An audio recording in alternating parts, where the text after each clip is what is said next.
Digital 410 proudly presents the What's the Scuttlebutt podcast with your hosts Don Abernathy, Jeff Copsetta, and Henry Sledge. Welcome, everybody, to another episode of the What's the Scuttlebutt podcast, your favorite World War II-based podcast.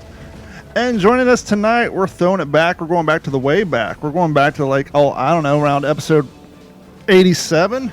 We're going back to the old days when it was just me, Jeff, with the addition of his new killer mustache. I've only seen that mustache on you one time, friend. I think you're doing like your impression of, oh crap, I just went completely blank. The old movie star, what the hell?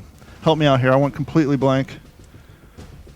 Are you thinking Billy Zane? No, like actually 1930s, 1940s. Oh, Clark Gable? Clark Gable, yeah. You're pulling your Clark Gable mustache. I can't believe I completely just floundered on that one, but that's what happens when I'm multitasking. How are you, friend? It's been a while. It has been a while. I'm sorry about that. I'm excited about tonight, though. It sucks that we're not going to have Henry here, but I think, like you said, we can go back to the old days, and I think we can take care of business. You know, things start going like this, there's going to be rumors spreading around. I think Jeff and Henry are the same person. They're never on the show at the same time. One guy smiles, one guy doesn't. Yeah. Yeah, why don't you start smiling more? Henry smiles all the damn time, just blinds you with his teeth. You just can't say, okay, we get it, Henry, enough. You have great dental work. So, I guess I should ask you off this air. You have a kind of exciting announcement. Are we ready to go public with that? On? I can't ask you if you're not ready to go public with it. We're live. The family thing. The family thing? The thing you texted me about the other day, and I said, ask you how other people think about it. You said mixed emotions, but yada, yada, yada. Okay. I'm drawing a blank. Huh? I'm drawing a blank. Go public with it. No worries. We'll move forward. So Henry will be back next week. He has some work-related stuff he has to do tonight, which we all get. You know, the hard part about doing the show on a weeknight is trying to get it all lined up where everybody's work can, kind of conjoins and everything works out. But we got an interesting show for you tonight. We're going to get into some topics. You know, we often do the What You're Reading segment, but we're going to go a little deeper in that tonight. But before we do, as we often do, because sometimes this train just keeps on running off the tracks like no brakes are intact. So before we get on down the road, let's go ahead and get the mail call out of the way. Hopefully Jeff is ready with his newly refurbished laptop. Right. Okay, so this week's mail call reads like this. We'll try to make this quick. Henry, I too have read Ian Toll's trilogy, and it's such an amazing set. One of the things you both touched on was the carrier group's step to the kamikaze threat. The use of destroyers as picket ships, equipped with radar to receive the threat before it could reach the heart of the fleet, had to be no easy task for sailors, as they were basically bait for the kamikazes. Ian touches in his book on how so many of these kamikazes would just swarm and target these picket ships, thinking they were more than what they really were. One of these such ships is now a museum ship here in Charleston, South Carolina. The USS Laffey, DD-724, nicknamed the ship that would not die. She participated in both the Normandy invasion and the invasion of Okinawa, where she earned her name. While serving picket duty on April 16, 1945, Laffey survived despite being badly damaged by 4 bombs, 6 kamikaze crashes, and strafing fire that killed 32 and wounded 71. Assistant Communications Officer Lieutenant Frank Manson asked Captain Beckton if he thought they'd have to abandon ship, to which he snapped, "No, I'll never abandon ship as long as I have a single gun will fire." Beckton did not hear a nearby lookout softly say, "And if I can find one man to fire it." It's a wonderful ship to tour. Also with her is CV-10, the Yorktown, whose air groups assisted in the sinking of the Yamato. If you ever make it this way, please check them out. Now, lastly, if you need a recommendation for your next read, check out Days of Steel Rain, the epic story of a World War II vengeance ship in the year of the kamikaze by Brent E. Jones. It follows one ship from its keel being laid to being crewed, trained, and eventually being in the thick of the kamikaze attacks in the Pacific. Was a great read and one that follows one ship, which is unique. As always, keep up the great show. DJ, to which Henry replied, great email. I actually have a signed copy of Steel Rain, and Brent sent it to me last year. So many thanks to DJ for this email. Henry's one step ahead. As he always says, hopefully your internet holds up with us. It's getting a little rainy and cloudy out there in Texas way. It's going pretty solid, but you're speckling there a little bit. Real quick before we get to the books, I think on the last 3 or 4 episodes we've brought up the fact, the question, the puzzle really of how much can we expect battlefields from 1942, 43, 44, 45, 39. How long can we as historians and World War II aficionados expect modern day folk to deal with it, not produce on it, not to have progress in their areas? Because, as Henry and I talked, I think, Jeff, you're part of the show, in the Pacific, for example, and a lot of those small islands and atolls, that's asking a lot. Hey, don't do anything with that, that big field over there that you could possibly build on, do this and that, because it's a battlefield that we have, we'd love to go down there and check out. But then you have over in Europe, we're not quite so condensed, but it's still an issue. And if anybody's ever lived on, I don't know, down next to a school where, you have to deal with parent pickup lines, or maybe you live next to a park that's busy, or a golf course or whatever, oftentimes we get annoyed by large groups of people always showing up. We're all familiar with the island as depicted on Band of Brothers, and we're all familiar with European battleground tours. The famous photo of Major Dick Winters standing in front of the arches? Familiar with that one? This is from the English version of a Paris website entitled "The Difficult Reconciliation of the Memory of the World War II with Mass Tourism in the Netherlands." Residents of the estate portrayed in the TV series Band of Brothers, produced by Steven Spielberg and Tom Hanks, will install a fence and charge for photos and tourists in order to stem the flow of tourists around their homes. They have the famous picture above, side by side with the Band of Brothers recreation of that. In uniform, with his helmet resting on his side and a slight smile on his face.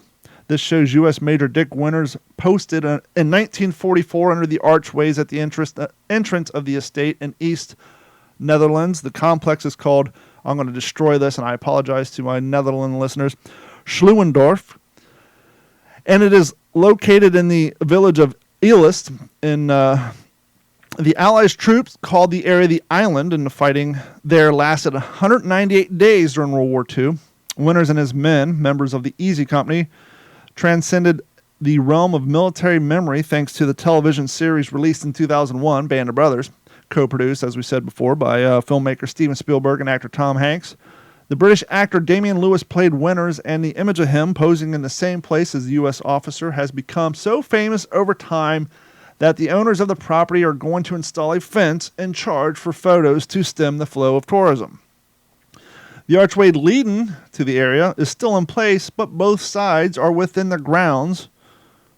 They are private homes and with families whose daily lives are interrupted by crowds of curious onlookers in the search of vestiges of the past. Those who come here tend to come from other war museums, and many are fans of the series who tour all over the war sites mentioned in the show, from Normandy to the Bavarian Alps. Not all of them come from the United States, however. Some come from Brazil, South Africa, Italy, and many other countries. They come to see the room where Winters slept, in which he wrote his reports on the war. The residents of the area, however, want to strike a balance between preserving the past and their privacy. In an email, they explained their decision to adapt some restrictions. Quote, "We are aware of the history in the site, and visitors are permitted, but in order to make the complex accessible and to pay for its maintenance, certain agreements will have to be reached. Visits and photos will have to be paid for in the near future. Tickets can be purchased on their website for an extra fee. Visitors will be able to take photos with the original Jeep Willie MB vehicle from the period and a life-size image of Dick Winters. The owners of the estate will be the only ones to charge for the pictures," confirmed the city. And so, that's kind of a tough thing. They understand that this is historic. They understand that it's famous, but they also understand that they want to get up on a Saturday and not have 38 people standing out in front of their house talking loudly and being excited to be there. I can kind of understand it. Yeah, I mean, I kind of, when you were reading that, it was making me think about the efforts from like Teddy Roosevelt in building our national park service. Kind of that you have this, a fact that comes your way that you're now cognizant of that there is an issue. And if we don't, step in and create a plan, that issue is just going to get worse and things are just going to get trampled. And I don't know if a program like that even exists that protects places like this. I mean, I know we protect national monuments and I guess like certain battlefields, right? You're not going to have, there's not going to be a shopping center in the middle of Gettysburg. Yeah. That's not going to happen. But just a place like that in the Netherlands, that's maybe not like this national battlefield, but just this, this thing from pop culture and the movie genre that now it's become so famous because of one incredible miniseries.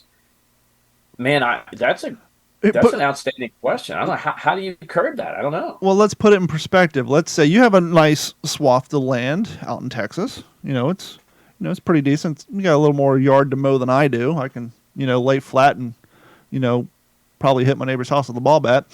But let's just say that your house is built in 1830s, and at some point, some famous Texas Ranger lived in your house. And let's say there was a famous photo of him out at the end of your driveway or something, or, out by your, at the end of your front stoop, and every other day you and your kids wake up to go about your daily lives, and there's 38 to 50 people standing on your front yard taking pictures. What do?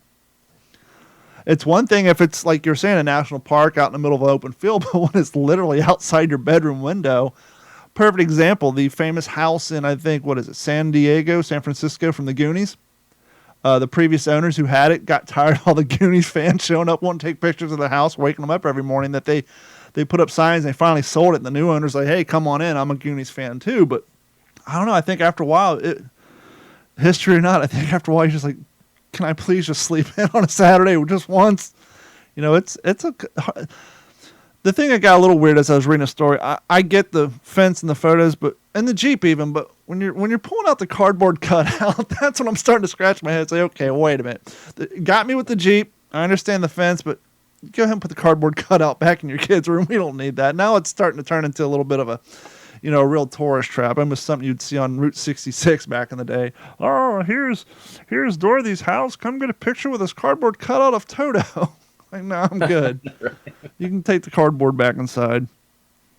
It actually, it makes me think of a story from somebody I met that she lived in Killeen, the house behind where Elvis lived when he was stationed there. Oh, boy. Their backyards touched, right? They had a fence between them. And, of course, Elvis, because it was like that everywhere, wherever he went, he couldn't go in his front door when he got done with duty, at the end of the day. So she was a little girl at the time, but she said just every day like clockwork. She said she'd be sitting on the ground watching TV. Elvis comes through the front door, runs right in front of her, says hi real quick through the living room. Mom's in the kitchen, he stops, grabs a peanut butter banana sandwich. Right.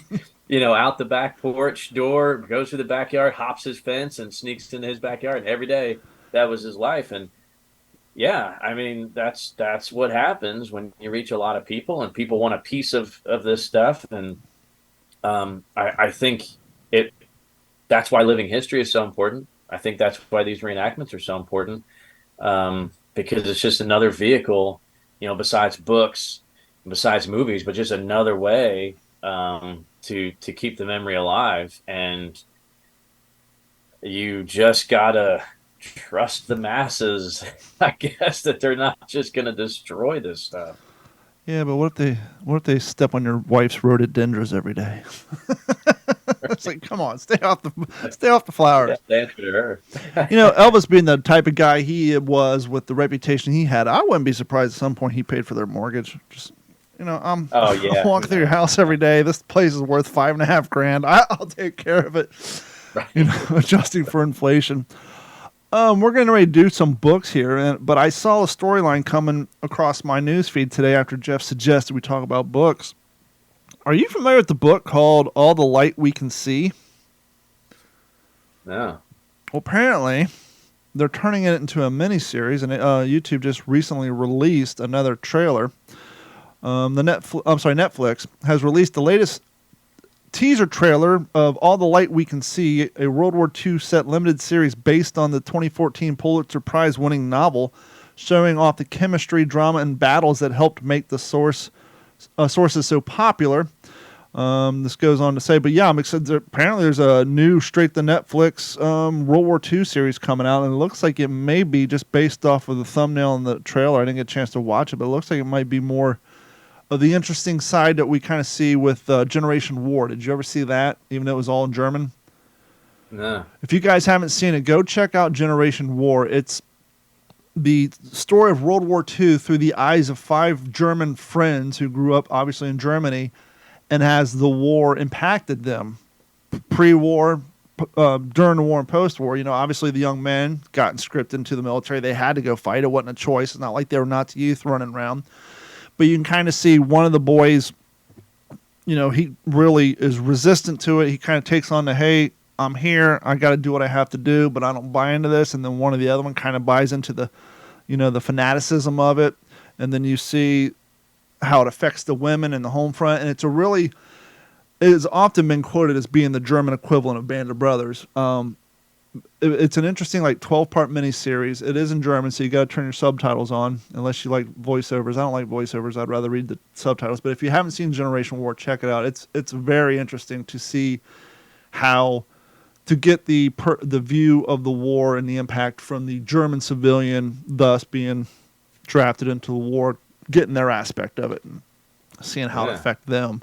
And one of the friends is a well-known actress, and kind of show how she's kind of getting sucked into the propaganda machine, how they're starting to try to use her for, you know, spreading their nonsense. But yeah, it looks like this series is going to be kind of interesting, and it's going to be looked from the German side of things. Yep. The new series is called All the Light We Can See. So that's something we can check out. But without any further ado, let me ask you, do you want to get in the books first or show and tell? Let's do books first. Okay, let's go books. It was your idea, so we both got 3 books. Well, I saw your post on Facebook. Looked like you got about 9, but go ahead and pick book number 1. You can do book 1, and then I'll do 1, and then we'll go back and forth, and we'll call it as we see it if things start to run a little long. Real quick, shout out to Jeff Gibson and Jay Rocker, both hanging out on YouTube, and we appreciate their comments, and it looks like Jay Rocker said he's heard of it. I think he's referring to, I don't know if he's referring to the book or the miniseries, but yeah, JT Rocker said he's heard of it. But yeah, just shout out to you guys hanging out with us. There's more people watching, but only a few people talking. But on to book number 1 with Jeff Copsetta. All right, book number 1. So, like we said before we went on, we wanted to talk a few books that we maybe not haven't talked about a whole lot, and I chose 5 or 6 maybe. To me, what I thought were really good war memoirs. Besides, of course, we talked with the old breed on here, right? Harry Crosby's, A Wing and a Prayer. Some of those really, like, the biggest hard hitters. I wanted to choose some of the other ones, and I think half of them I actually met the authors. So that always kind of makes it more of a personal, connection for me. So the first one I wanted to mention was The Man Who Flew the Memphis Belle. This is Bob Morgan's memoir, and what it was like. Just, you guys know me, right? I can't get enough Memphis Belle, but I'll be honest, this one, he's just as good a writer as I think he was a pilot. And it's just kind of an intimate look on how he grew up. The guy, so, from Asheville, North Carolina, but partied at, like, the Vanderbilt's house. So, like, came up with slightly, I guess we could say slightly privileged, had a little bit of money. Apparently the Morgans did. I guess that furniture business did pretty well and had some pretty affluent friends. So just seeing that kind of lifestyle, you really learn how it bled into, I mean, this guy was going to be famous. Like, you just reading the story before he's flying the Bell. Like, this guy just has that thing, and it just kind of, to me, it really spawned from the way he grew up. You learn a lot about how these guys trained. A unique factor that we used here in America, where we didn't take military trained pilots for their first flight with the cadets. We were contracting civilians with pilots licenses, crop duster type guys, old barnstormers, things like that. Because if this cadet crashes this aircraft, you technically don't lose two military assets personnel or military aircraft. You lose a civilian and you lose a cadet, which is still, in essence, still a civilian until they get their pilot's license. As a cadet, you're not technically in the Air Corps yet. So I thought that was kind of an interesting thing. So we never really thought about it, but it makes perfect sense. A civilian pilot, Pan Am pilot, whatever. A lot of those became captains, but in your situation, you're talking about making them a training pilot. Yes, they know how to fly, but if you were to take a regular pilot, a Air Corps pilot who actually has the experience, and as you said, they crash, you're losing a very expensive asset who's already gone through training, who maybe perhaps has some experience under their wing, no pun intended. So it would make perfect sense that obviously you don't want to lose either one of them, but if you had to choose, you want to lose the one who knows how to fly or the one who knows how to fly plus fight. Exactly. So I thought that was an interesting aspect. And it's just you learn a lot about the crew, the intimacy with his crew, especially his relationship with his tail gunner, Johnny Quinlan. Johnny's one of the few that actually made all 25 missions with Robert Morgan. It's not these same 10 guys made all 25 missions, right? You learn all that, right? There's no, and I think I mentioned this before, like there's really no superlative that we think of about the Memphis Belle. That's actually true. It's like not the first plane to fly 25 missions, not the first crew. He's not even the first pilot in the 8th Air Force to fly 25 missions. Ironically, it was his co-pilot. And he was only his co-pilot for the first few missions. And then Captain Varenis got his own plane. And in the 90s, records finally showed that he flew 25 missions before Bob Morgan and comes home totally in the shadow of Morgan and his crew. But who cares, right? Yeah, I guess so that part would depend on the ego of the person that it's happening to. If it's somebody who wants to just go about their life in privacy, then they wouldn't care. But if you or much like half the people living in 2023, you'd be upset they're not mentioning it in the papers. Yeah, absolutely. I didn't, people, things were different back then. And another facet I thought was interesting was just kind of that oxymoron of military intelligence and why they do what they do. When the crew came home and they were done with the bond tour, Morgan goes back and he sees a shiny new B-29. And flies another 25 missions over in the Pacific. In fact, he led the first firebombing raid on Tokyo in November 44 in his B-29 Dauntless Dottie. Well, he wanted his tail gunner. He wanted Johnny Quinlan. And the military told him, sure, absolutely. They pulled Quinlan and they put him in a B-29 squadron, not Bob Morgan's squadron, not in his airplane. And that B-29 was shot down. Now, was the B-29 basically looked like it was made out of stainless steel? Is that the shiny one? Yeah. That they used to drop the atomic bombs? Right. Okay. As you guys know, I'm not like up to speed on all my aircraft nomenclature. I actually have a photo of one hanging up here in the studio that I got a couple years back for Christmas. That's why I kept looking at my shoulder like, I think it's that one. But I really need to get up at the nomenclature of my air vehicles. Anyway, so that's book number 1. Interestingly enough, my book number 1 is aeronautical as well. This book was a Christmas gift to me called The Last Fighter Pilot. It was autographed by the author. However, it was intended to be autographed by the source material, Mr. Captain Jerry Yellen. But sadly, during the time of this purchase, and it did come with a certificate, Mr. Yellen was in the hospital under the weather. And so far tonight, I've been reading quite well. So if you guys don't mind, I want to give you a brief little page out of here. And this is why. So this is called The Last Fighter Pilot because these guys were fighting in the Pacific. They were sent up on their last mission. and the rest will be kind of revealed here momentarily. Fortunately for the rest of the world, the coup did not succeed. A group of senior Japanese officers talked to the insurgents off the ledge, convincing them that there was nowhere to go, but while the revolt ended, the war did not. And so, with the shoreline of the enemy territory coming into view, Phil was on his wing. Jerry knew it was time to go back to work. On Jerry's order, all the planes in the squadron dropped their external fuel tanks over the ocean, then started their familiar aerial trek over the great snow-capped peaks of Mount Fuji.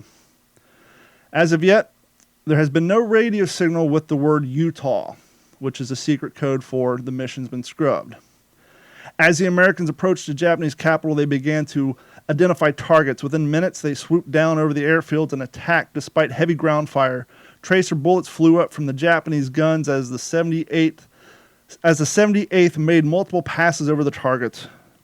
Phil stayed right tight on Jerry's wing as instructed. A little precursor to this.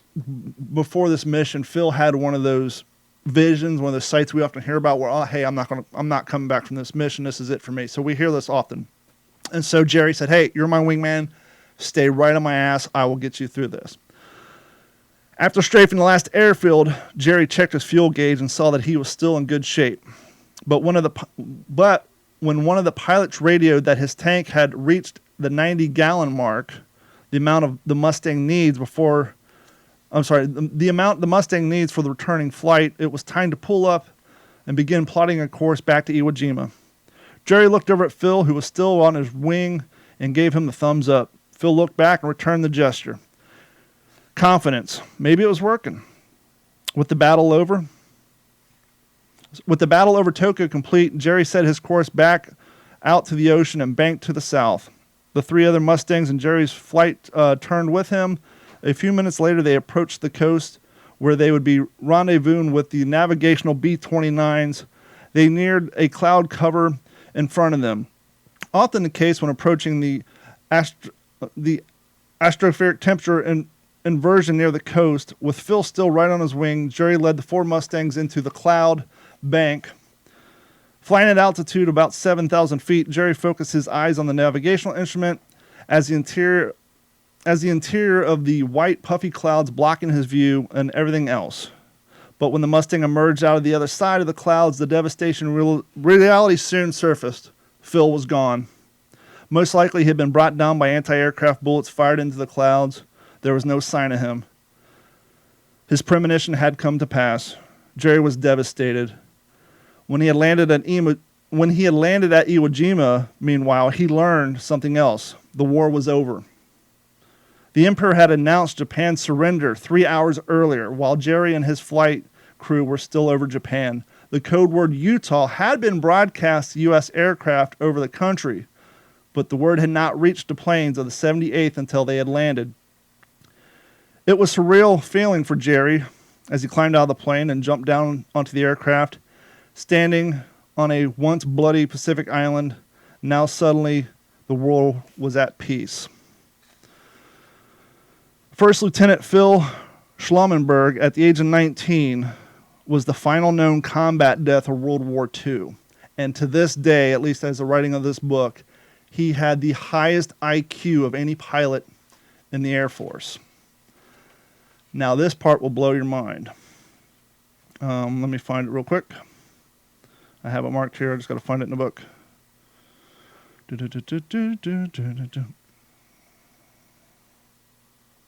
Sorry, When was the book written? This book was written in, I want to say, this is back when I worked at the radio station, so about 5 or 6 years ago. Oh, fairly recent. Yeah, fairly recent. Hold on, this part will just blow your mind. Oh,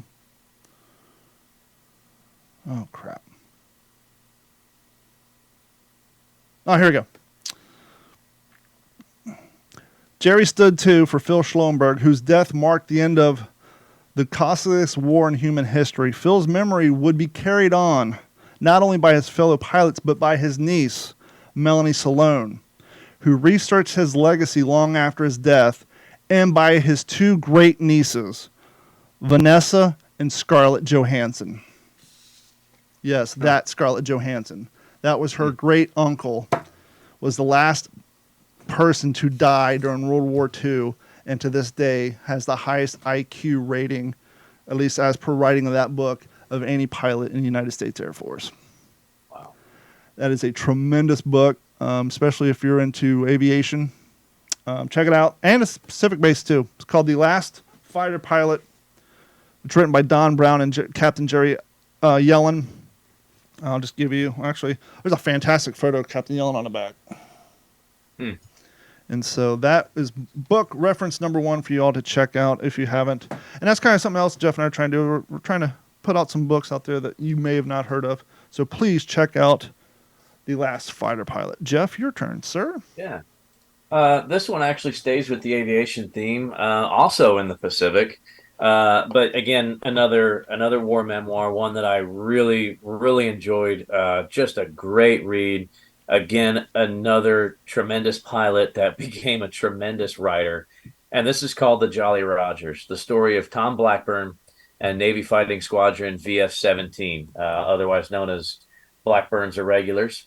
Tommy Blackburn was the squadron commander, and not only is this really a really deep insight into the combat in the Pacific in those earlier days down in the Solomons, and some of that just absolute, you can just feel the boredom, just the mundane daily tasks, and then all of a sudden it's highlighted by 15 minutes of terror, right? I mean, that's just kind of that's kind of the theme behind any combat memoir, right? They give you the nitty gritty of, tossing rocks and just whittling away your time, and then all of a sudden it all breaks loose.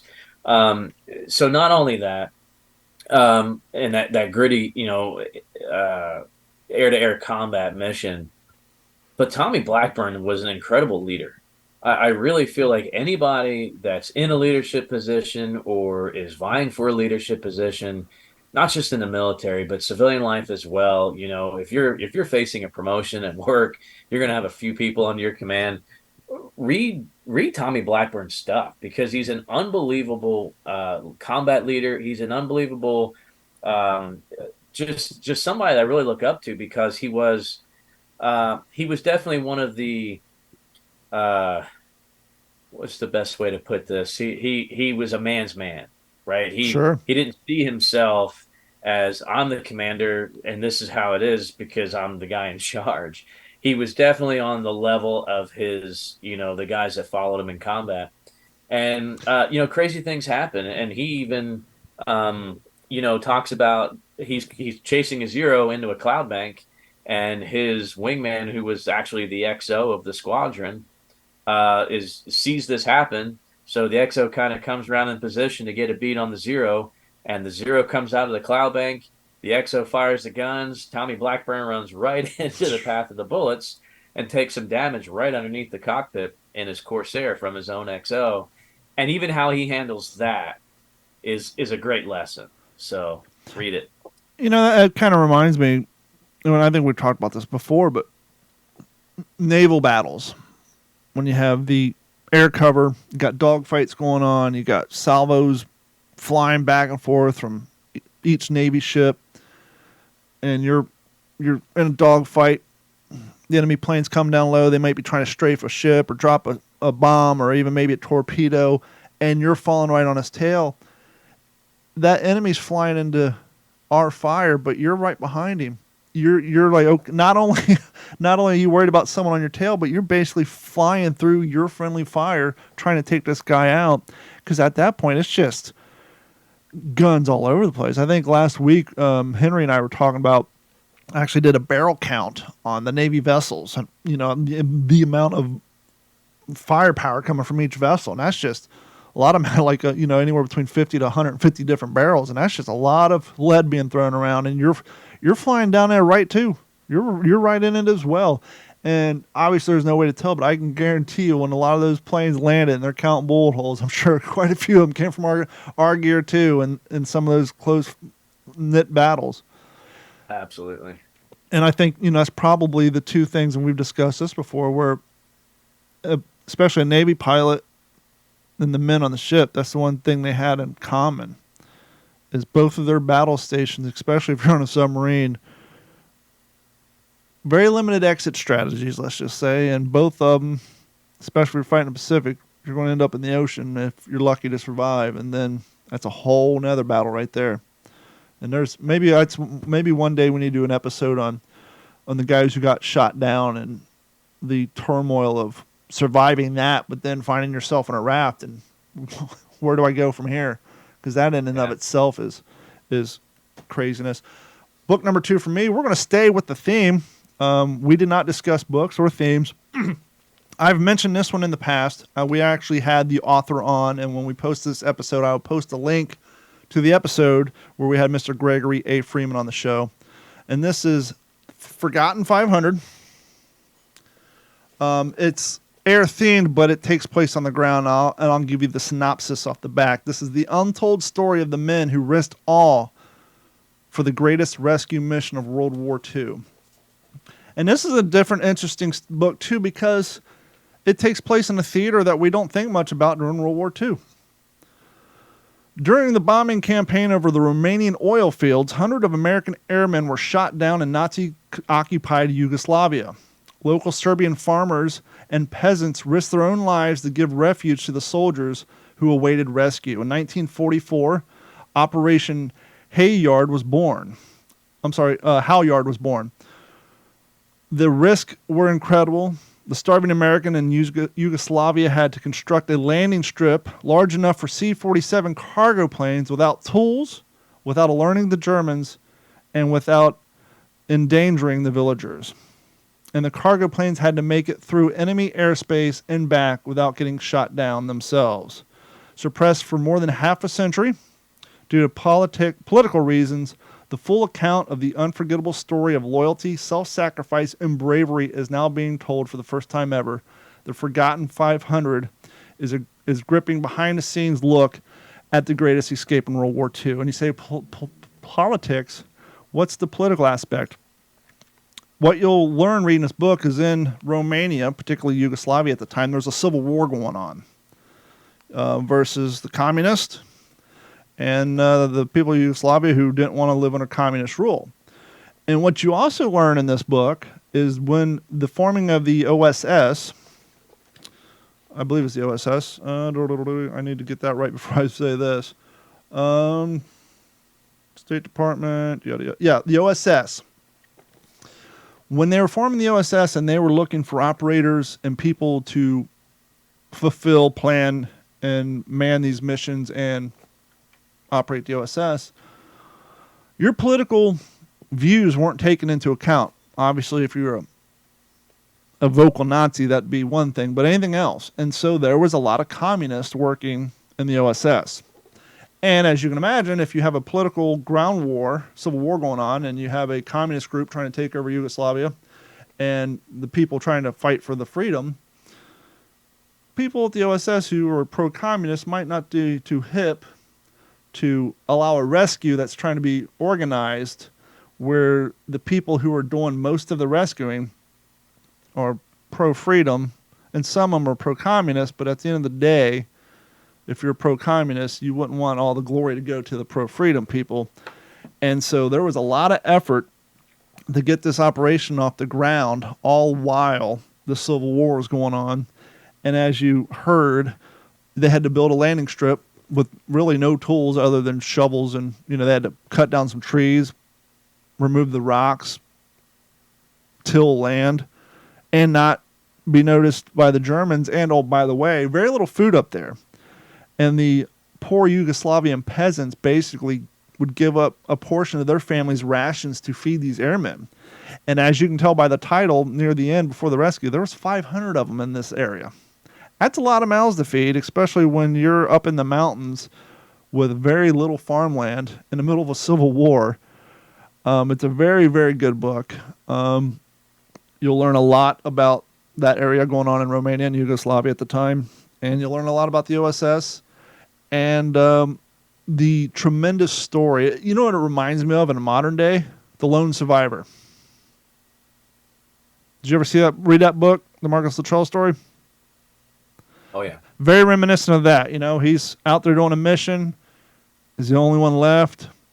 The people in town risk their lives hiding him, moving him from place to place, feeding them, bringing them back to health. Very reminiscent of that. The people in these villages finding these airmen as they parachute down. The Germans are looking for them. They see the parachute. They know they shot the planes down. They saw it come down. And much like Lone Survivor, they're hiding them. But after months, there's 500 of them. And so it's a real sticky wicket, you can say. But the whole planning, sending in OSS guys to formulate, plan, sneak out, go back, relay information, come up with the planning, coming up with the logistics, kind of lying about what you're doing with these planes because you got the pro-communists not wanting this mission to happen. It's a tremendous story. So I strongly suggest it. And as I said, when you're listening to this episode on the apps, whether it's Spotify or Apple Podcasts, Google, what have you, head over to WTSPWorldWar2.com. Click on the links for today's episode, and in that page we will go back. We're talking maybe episode 24, 25. Gregory was one of the early authors on the show. And, that's not nothing. When you first launch a podcast and you're trying to book guests, when you have a show that no one's heard of and you've had guests that no one knows other than some living history folk, just say, hey, I'll come on your show and give your interview style a go. Shout out to Gregory for giving me a go back when no one knew who I was, what we were, and it was just me and a dream. So shout out to him. And real quick, before we get on to the next one, let's get the plugs in. While you're heading over to WTSPWorldWar2.com to click on that link to listen to the Gregory Freeman episode about the Forgotten 500, please click on the Patreon link, sign up and subscribe. We have 3 plans. One's $1 a month. There's 2 other ones in there. Want to go over those. We're more than happy than $1 a month plan.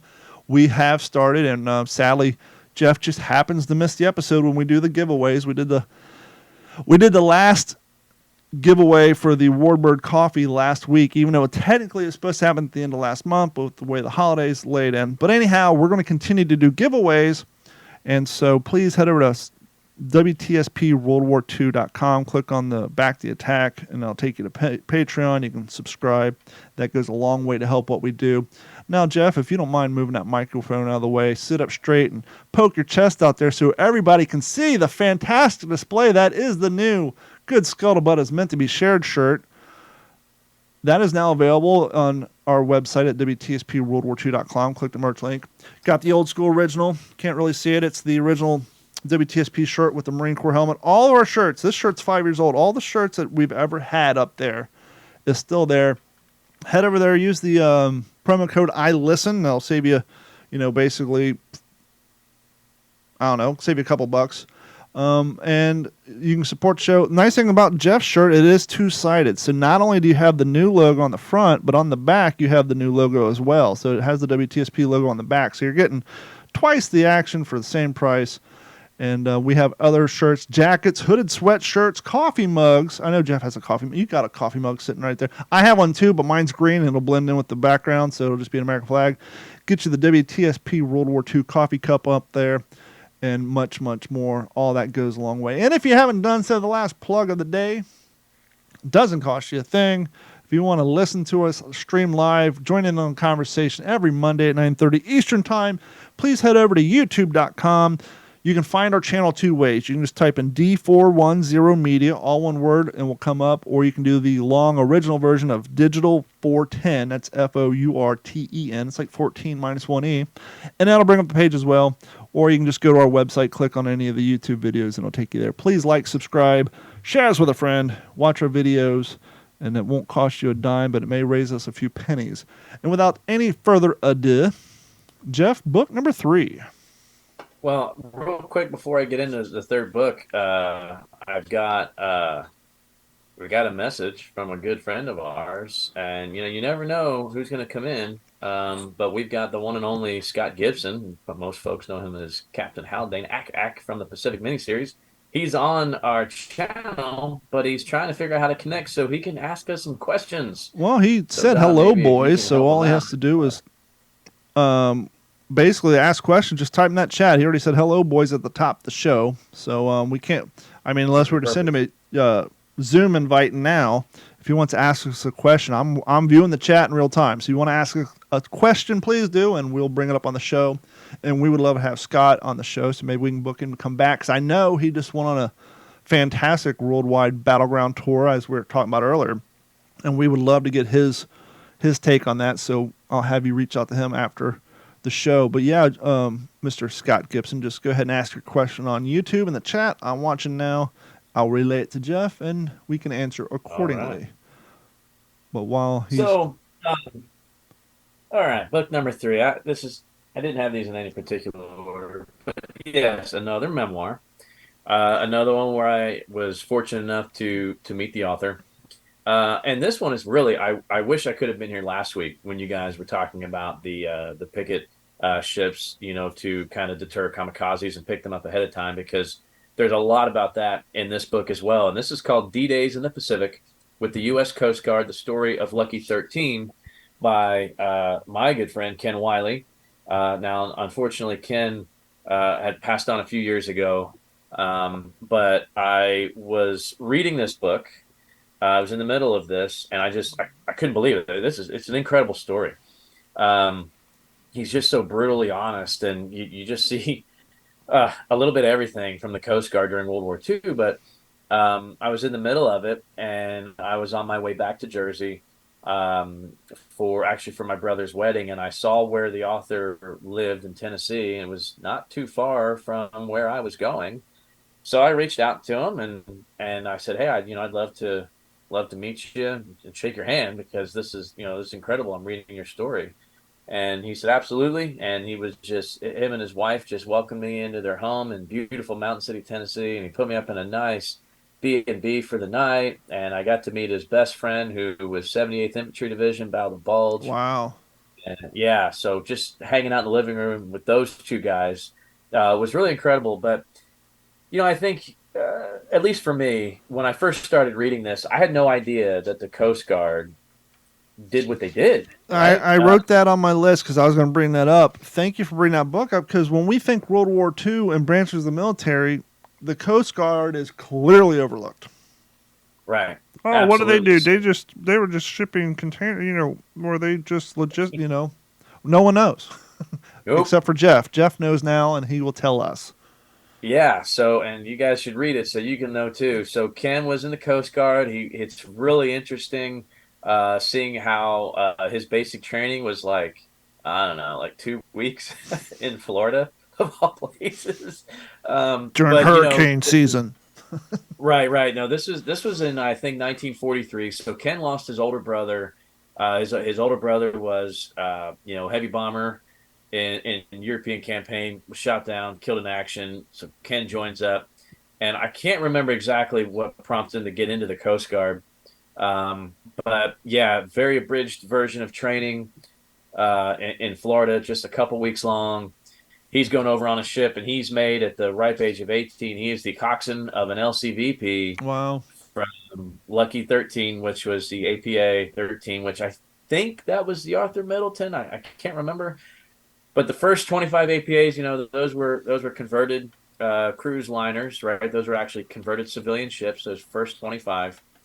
So he talks about life on these troop transports and just kind of the logistics of how many LCVPs were assigned to a troop ship, a transport ship, and kind of that taxi service of, 25 to 35 guys hops in your LCVP, right? They go down the ladder, push them on, come back, get another group. And it was something like it took about an hour to land 1,000 guys, which is really ridiculously fast if you think about that. Getting guys from the transport ship, which is, you're beyond the line of departure there, out of fire, out of range, and getting 1,000 guys on the shore. So really interesting stuff. His first of 7 invasions in the Pacific that he made driving an LCVP was Kwajalein. But yeah, you get to hear these guys getting strafed by Zeros in this plywood ship, punching cork everywhere and wooden dowels to stop the holes. You'll hear of an invasion where he drops the ramp, cable snaps. He has no way to bring the ramp back up. So of course you can't just turn around and start driving forward because you're No. just going to go for the drink. So literally backed his way all the way back to APA And 13. we all know life isn't like the Dukes of Hazzard. Reverse is only geared so much. You're not getting into fourth, you're not gonna get the high end of your motor in reverse. It doesn't work that way. Well, it's funny you bring that up. So the Higgins, these LCVPs, they actually were geared just as high in reverse as they were in forward. There was so at the helm, and he talks about that in the book as well. You've got WOT, wide open throttle forward, and you've got WOT in reverse, and they could really boogie either way with that big motor inside of there. So I'm actually looking at a 3D rendering of a LCVP. And now that you say that, the back end is shaped a little more rounded than the front. So it probably, if it had wide open throttle reverse, it probably actually went faster backwards than it did forward because the rear end of it's a little more, it's not completely flat like that landing ramp. It actually has beveled corners. So it may have actually went faster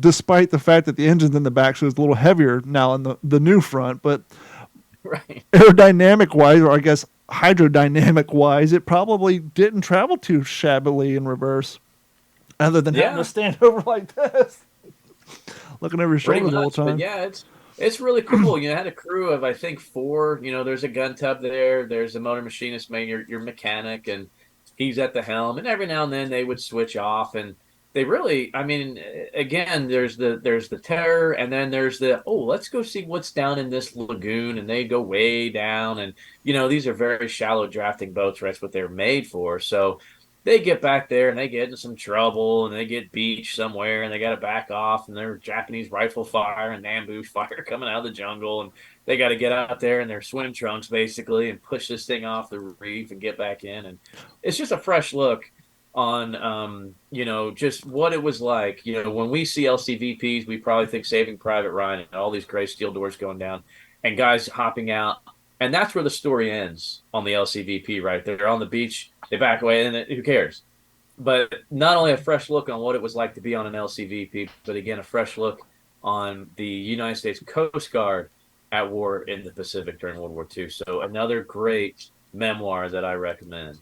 Well, and you said something very important. We see these, and they're painted gray, and we just assume they're completely made of steel. And no, they had some armor on them, but there's a lot of plywood on those. And so that just goes to remind you that, keep it simple, stupid, keep it light, and keep it affordable oftentimes meant that, there wasn't too much armor involved. The next book I'm not going to get too heavily involved with just because the subject matter might cause our video to vanish off of YouTube. We're gonna go the other direction here so hard that you might get in the bleed. The next book I want to talk about is by Mr. George Victor. Let me get the copyright on this guy. This book was given to me, and I don't do a tremendous amount of reading on this individual just because of, who he is and what he did, but I think it's important that, particularly this subject matter, that we, you got to know your enemies. And so, first paperback edition was in 2000. The first copyright, the hardback version, was in 1998, and that is Hitler, The Pathology of Evil. If you want at least George Victor's hypothesis into the evil that was Hitler and what got him to that point, this is a very interesting book. It starts off in his childhood about how his father was, I don't know the German vernacular for it, but basically he kind of was head of the local police-ish of the village he grew up in, and his mom had a kind of a, I don't want to say Munchausen by proxy, but she definitely had an illness where, according to this book, in her eyes, young Hitler can never do wrong, but in his father's eyes, he can never do right. And it just goes through the whole thing of his time in World War I, how he swore up and down that he got chlamydia from a Jewish prostitute, even though every doctor ever looked at him and said it never happened, his delusions. But if you want a interesting hypothesis into what made him the evil bastard that he turned out to be. Check out Hitler's The Pathology of Evil. It talks about his time in prison, how he came to power. You know, a lot of people think that he was like the founder of the Nazi Party. No, the Nazi Party was around, and he just kind of discovered them and realized his form of insanity and rhetoric went pretty far over there and got him some power. And the actual heads of the Nazi Party thought mistakenly they could control him. Oh, let's get him into power. We'll control him. Didn't work out that way, and the rest is history. But I'll just give you the back. This is the chilling psychological. In this chilling psychological history, George Victor, a distinguished psychotherapist with a long experience in evaluating personality disorders, examines Hitler's profoundly disturbed psyche. He then explains how Hitler made the entire nation help with his advanced in a dark, deeply personal agenda, and how many of Hitler's disastrous war decisions satisfied his psychological needs. Dr. Victor draws surprising new conclusions about the man who came as close as any to being the embodiment of evil. There's also areas too. It kind of shows how extremely unoriginal he was. His whole mustache and the hair came from a painting that he loved. And they actually have the painting in here. The name of that painting, because as you guys probably know, he was a failed artist. He failed out of art school. Watercolor was his medium of choice. But there's actually a picture in here. Let's see here. It's basically it's black and white. You guys won't be able to see it, but it's kind of a guy in a cloak. It looks like some dogs running around. And the name of the painting is called The Wild Chase by Franz von Stuck. Depicts the god Wotan as a berserker. Hitler was said to have copied his mustache, hairstyle, and orthogonal stylings from the paintings.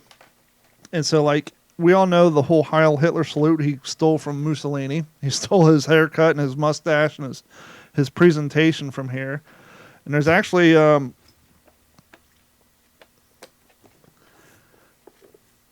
George Victor makes a weird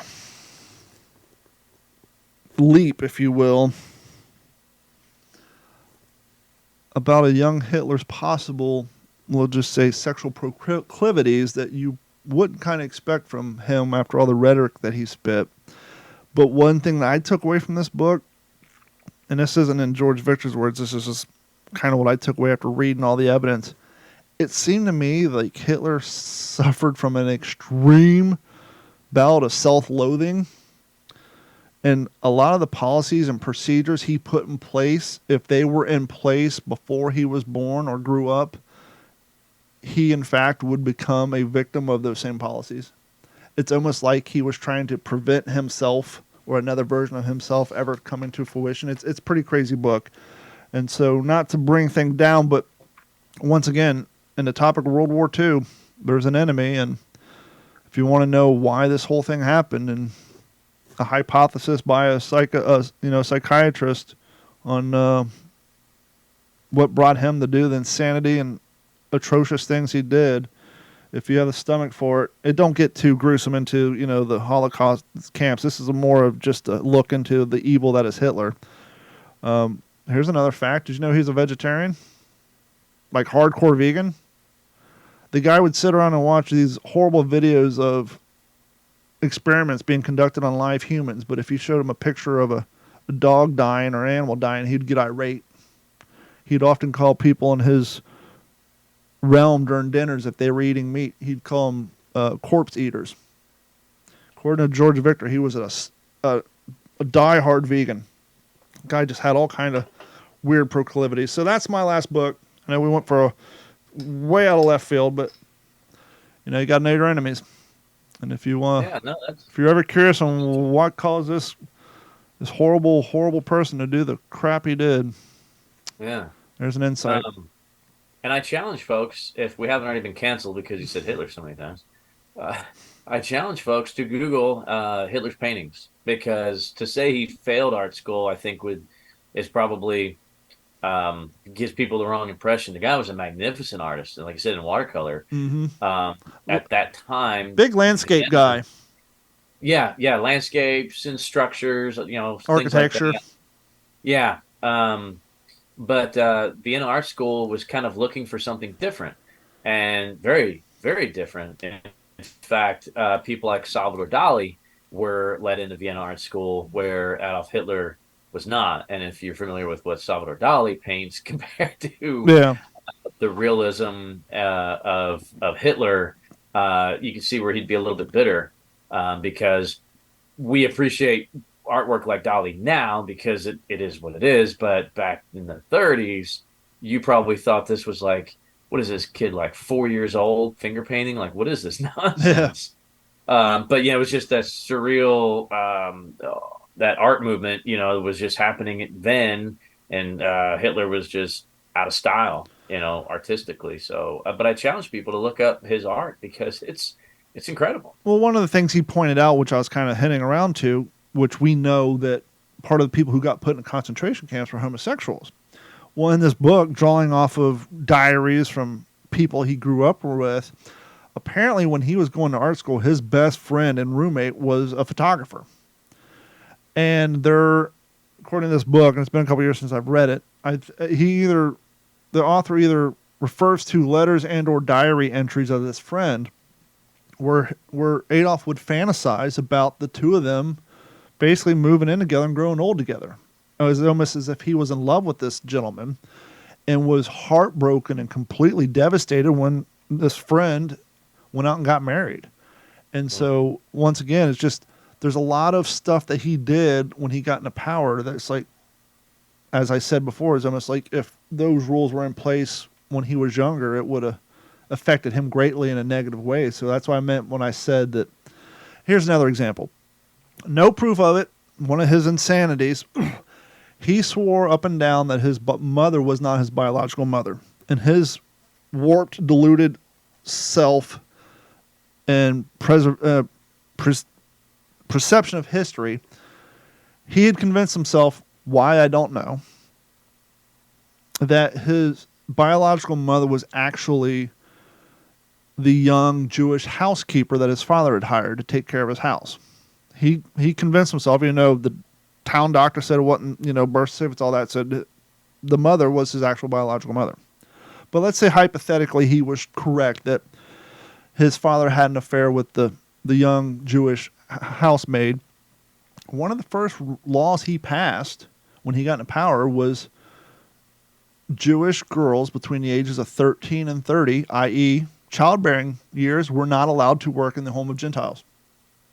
So there's one of those things. If he truly believed that he was born because his father cheated on his mother with a Jewish girl, well, if this law was in place before he was born, and if that was the truth, that would be another thing that would have prevented him to ever have been born if that law was in place. So that's kind of one of those things I'm alluding to when I'm saying, well, if the laws that he came up with in place.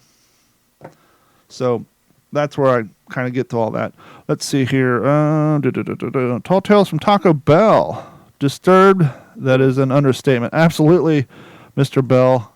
Disturbed is definitely an understatement. On this particular show, I try to keep my vulgar language to a minimum, so I'm trying to use semi-positive adjectives to describe a very, very awful person. So yes, that is that. Before we wrap it up, since we've done an extended version of What You Reading, we're going to do something we haven't done in a while, and I'm going to ask Jeff, what you collecting? What I mean by that is I was looking around a podcast studio, and I saw a piece of my library, my World War II artifact library, that came to me in a weird, bizarre way. A lot of the stuff we find at antique stores or at living history events, or if you're like me, on eBay, but every once in a while, something literally falls into your lap. And before I show mine, I want to ask Jeff if we can see his. Do you have anything in your collection that just kind of fell in your lap outside of the 3,000 books that people keep dropping off of your front porch? Yeah, that was really hard to narrow down to one thing. I really thought, like, what is the one artifact that's like, this is my prized possession? And I'd be honest. Well, not so much prized possession, but came to you in a weird way. Well, that's even harder because I mean, there's a lot of stories like that. So I'm just going to narrow it down to this one because I guess because there's some mystery involved in it. We'll just say that. Um, so this artifact, I remember it a lot from my childhood, and I'm going to kind of pivot the camera here so you folks can kind of see what I'm talking about. And you've seen this in different things that I've done, um, through museum work. But it's this model, this scratch built model of the USS Arizona. Now it's hard to judge on the camera here, but that thing is 6 feet long. So that's a good size model ship, right? It's like a size of a large sub from um, Jersey Mike's. Right, exactly. If it isn't freshly sliced, it ain't Jersey Mike's. But no, so I remember this because this was part of my grandfather's collection. Right, he was a huge collector, antiques, toys, cars, everything you name it. And some of the things he collected had some kind of military value. My great grandfather served in the Navy for about 40 some years from Spanish American War, World War One, and World War Two. So I think my grandfather always kind of had the looked out for different naval things because of his father that served so long in the Navy. Um, but the interesting story with this and the little bit of the mystery that's shrouded in it is, um, a lot of other collectors knew my grandfather, right? He was kind of really world known for some of the things he had in his collection. Some of it is still on public display in one of Walt Whitman's kind of not his summer home. It's a place that he did visit that's up in New Jersey called the Stratford Whitman House. So it's called Al's Attic of Toys, right? Al's my grandfather. So some of his stuff is on display at the Whitman House, but this had a little note down inside, and like I said, this is all scratch built. It's balsa wood and some cardboard, metal tubing of the Arizona. But down inside, if you pull the forecastle off, down inside the hull, there were some notes about um, Malcolm Forbes from the famous Forbes family. Mm-hmm. Now, Malcolm Forbes, also from New Jersey, was a antique antique toy boat collector. And I think you can probably Google this somewhere, but this is just, again, bits and pieces of stories throughout the family and what I remember from here and there. But he liked to collect these scratch built model ships that dated from, late 19th century, early 20th century. These are not plastic model kits that you buy, in a hobby shop. These were scratch built, taken from blueprints. And I did some measurements on this, and like I said, it's about 6 feet long, and I think the Arizona was about 600 feet long. And so I think this comes to like 1/100th scale. But like I said, I'll give you kind of an idea of how large this thing is, and I'll kind of pull it closer to the camera too, so you can appreciate some of the kind of that scratch built, the techniques that were used to create such a nice model. And as Jeff slides across the room to pick up this model, the interesting thing about scratch built models, as Jeff was saying, is this wasn't a manufactured piece. And so this kind of represents two bygone eras. You have the era of guys who like to build models that didn't exist in a manufactured form, but these guys were also woodworkers. If you didn't have skill in woodworking, you were not going to be able to produce this thing. As Jeff said, oftentimes these things were built by looking at blueprints, photos, or oftentimes, as World War II goes, the guys who served on these vessels. And so not only do you have a World War II pretty good, authentic, scratch-built model, but you have something that's literally a masterpiece work of art. It's crafted by somebody who had wood-making skills, oftentimes made in their home wood shops, their garage, their barns, on their band saws or table saws, or even they get out the chisel and manufacture their own pieces by hand. And as you can imagine, your store-bought plastic model might be something that takes you a month or two to build. A lot of times these scratch-built models took years, and you want to talk about a passion project. So to have the skill to make something like that didn't exist, but also have the much required skill of woodworking, that sort of artifact falls into two collectibles. You're collecting, or actually three. You're into scratch built, you're into World War II, or you're into what some people refer to as, oh crap, what would the American pickers call that? There's a style of, handcrafted, works of art, folk art. That's the word I'm looking for. So it kind of falls into the folk art category as well. That's a beautiful piece. Yeah, and like I said, it's kind of, I remember my grandfather having it when I was a kid. I remember admiring it, and somehow it survived the estate sales after he passed, and nobody really wanted it. Of course, family didn't even know what the heck, what price do you put on something like that. Now we don't know for sure if it was owned by Malcolm Forbes or not. I don't know. I'm assuming just based on the notes that were kind of kept inside of it. I mean, there's a reason those papers are in there. But we don't really know. And just like I said, just happened to be up there visiting a few years ago, and I asked if that was still around. They said, "Yeah, nobody wants it. If you'd like to have it, absolutely." I said, "Oh gosh, I would be honored to have something like that from my Gramps' collection, because again, I remembered it so vividly, and number two, in the line of work that I'm in now, gives me an opportunity to share it, right? So." Maybe, like I said, maybe not a real unique way that I, like you said, that's something that fell into my lap and a unique story there. But I think for me, it's more of an all-encompassing. My grandfather was really, really one of the big people that got me interested in World War II at such a young age, and to have something from him, and it's unique, right? Like you said, this is a one of a kind. There's nothing else like that, exactly like that. It's not an M1 Garand. Right, and there wasn't 5 million of these produced, so I'm really, really happy to have it, and of course happy to share it with the folks watching, and hopefully our listeners will go back and check it out. Mr. Taco Bell said he's currently collecting sands from around the world from the worst battles, and he also said shell art is awesome. Now my item is something that was mass produced and manufactured, but it did come to me in a weird way. When I was working in radio as a producer for an afternoon show, one of the program directors from the pop contemporary station came over because he was showing Stan, because we were talking about old school toys. And Stan grew up in the 50s and 60s. And they were talking about the original, not air hockey, but like the football game with the vibrating table. Remember the old... It was way back, but they remade versions, and it was featured in TV shows. But the original, like the home board football game, it was literally like a metal table, and you had football cardboard players that would stick on the plastic platforms, and basically just sat on his vibrating table, and the guys would just kind of either inch forward or inch backwards. It was very rudimentary. But he brought in this toy football field to show Stan, and I couldn't help but notice the container in which he used to collect, to maintain, and not to lose the football players.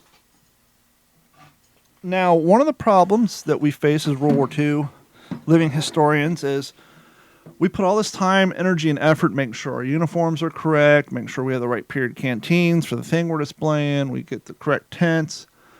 And then as you walk through the bivouac, you see tarps with modern day coolers underneath them, or people's modern day stuff they're trying to hide. And so one of the things I like to do is try to find World War II era containers, ammo cans, crates, what have you, so that I can store my modern day stuff in while I'm camping in someone's field for 3 days, because you need your contact solution, you need your battery chargers, your toothbrushes, and all that stuff.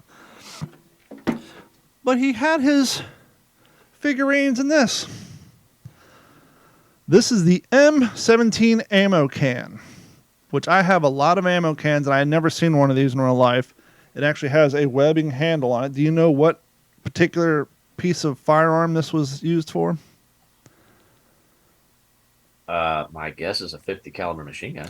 You are good, sir. The M17 ammo can, also known as the M17 ammo chest, was a metal container designed to hold 50 caliber ammunition for the M2 Browning machine gun and other similar weapons. It was used by the United States military during World War II and beyond.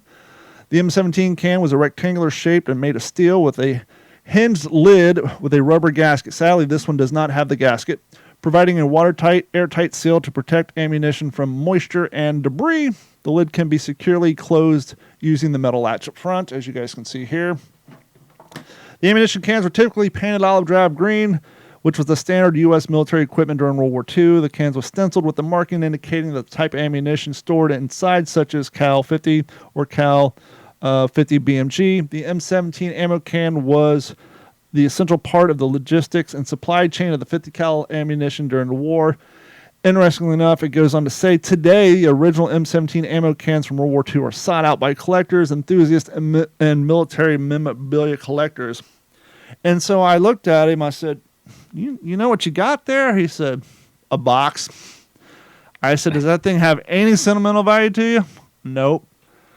I was like, as you know, I'm kind of into World War II stuff. He's like, yeah. I was like, how much do you want for it? He's like, nothing. I just don't want to lose my cardboard football, guys. I said, I will happily bring you a modern day ammo can tomorrow. And so I came home, went in my garage, took all my 9mm ammo, my 223 rounds, and just kind of threw it somewhere and got a modern day ammo can, went and made a fair trade on this.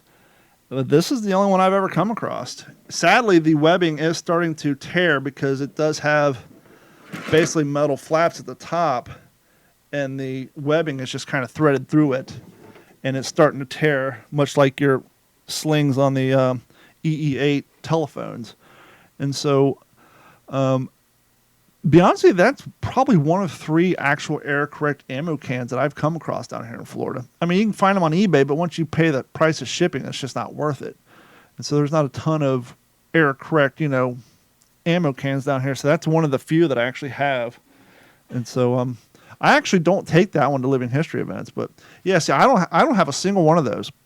I have the red, I think, T2 ammo can that I found at an antique store, which has the locking hinges on the side, but because those locking swivels would get mucked up with grease and crap, then you couldn't open the can. They quickly discontinued those.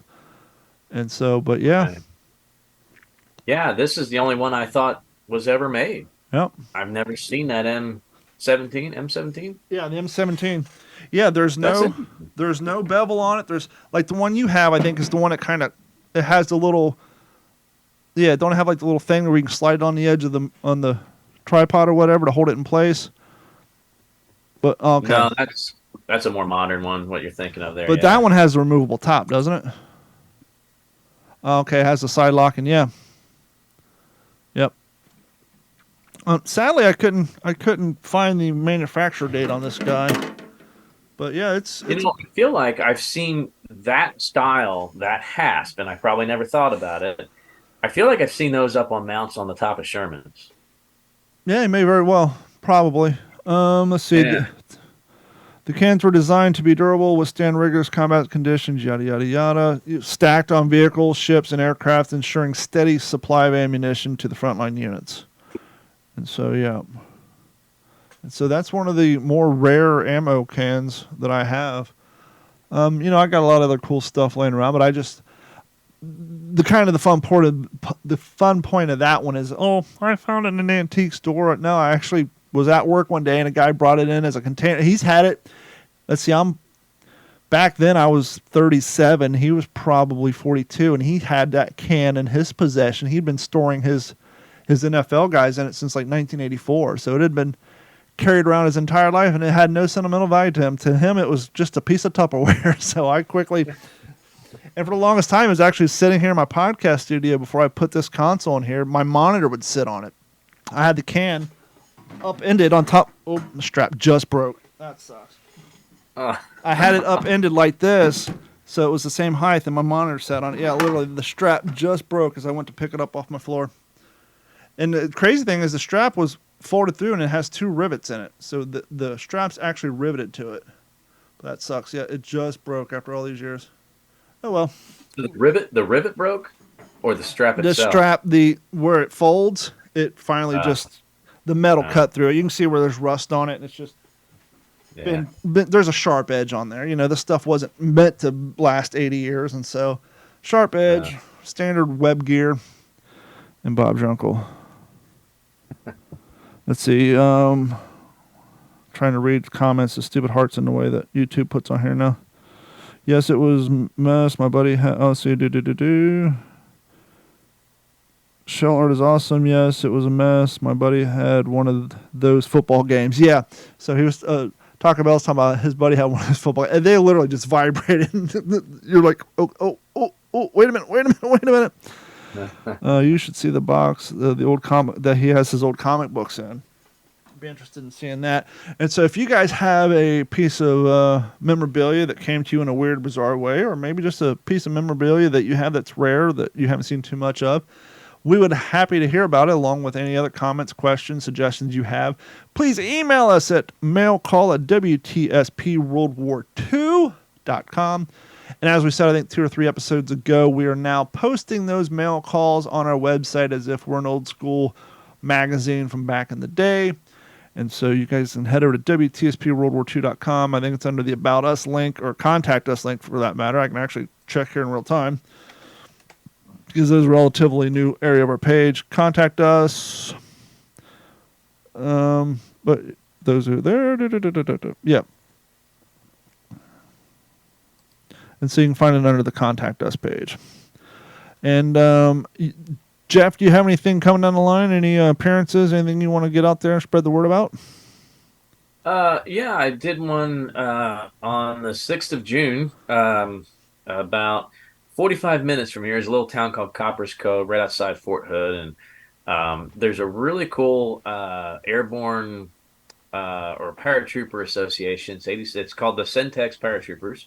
They're an 82nd Airborne Association group that got to meet a lot of cool guys from that group. They've come down to Burnet before, come to the museum out here. And they did a really cool fundraiser. It's a really neat idea. There's an old historic one-screen movie theater in Copper's Cove, and they rented it out on the night of June 6th, and they showed The Longest Day. Beautiful. And they sold, they would sell, seats at $10 a head. That's actually cheaper than modern-day movies.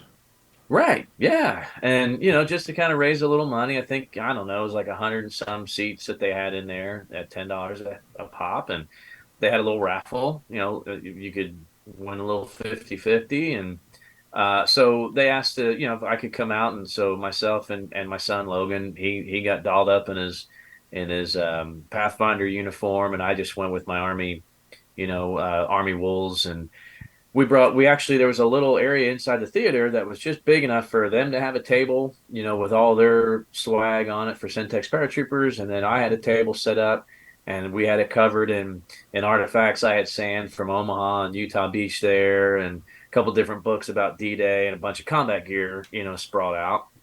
And it was just cool, just a cool invite, just a fun way to spend the night of the 6th of June watching an old movie like that on a big screen again was really cool. And they're going to do more. They're going to show Bridge Too Far in September. Ooh, you weren't here last week, not to cut you off. When's the last time you've seen that movie? It's been probably 2-3 years ago. I just started watching it on one of the free streaming services. This is one of those movies I sadly have to admit I've never seen. But we were talking about it last week, or the last live show we did. I was telling Henry, because Henry hasn't seen it since he was a kid. I told him, I said, I didn't see the whole thing, but I will say this. The jump footage in that movie, I told him I didn't know if that was filmed as part of Army training or if they actually filmed all that for that movie. But the jump footage of them coming out of those planes, all those parachutes, that's not CGI. The recreation of that jump and that footage, you can hear the guys breathing, you can hear them thumping on the ground because with the old style cameras. The jump footage alone in that movie is worth watching. It's amazing. I was just blown away watching it in HD. It's remastered on my TV, and just watching the cameraman on the ground and all these real planes flying over, and just the amount of. And I'm thinking modern day, it's like, well, obviously modern day the planes aren't available. They would CGI all this in, but even if they were, I don't think they'd be able to shoot that because of the insurance required. If that was in fact shot for that movie and not some Army training footage, because it didn't look like, when you look at The Longest Day, you can clearly tell the original footage because it's black, it's grainy versus the quasi modern. But on A Bridge Too Far, the quality of the jump footage looked the same as the quality as the rest of the film precursing that. So I was just blown away by the jump footage. I thought it was insane. and it was just a masterpiece. Yeah, I definitely need to refresh. I mean, like I said, they're gonna show it up there in September. Yeah. So looking forward to that. And then they're even gonna do in the beginning of October, they're gonna show Black Hawk Down. So it'll be fun. I'll bust out my DCUs for that. And then in November, I think it's slotted to show We Were Soldiers.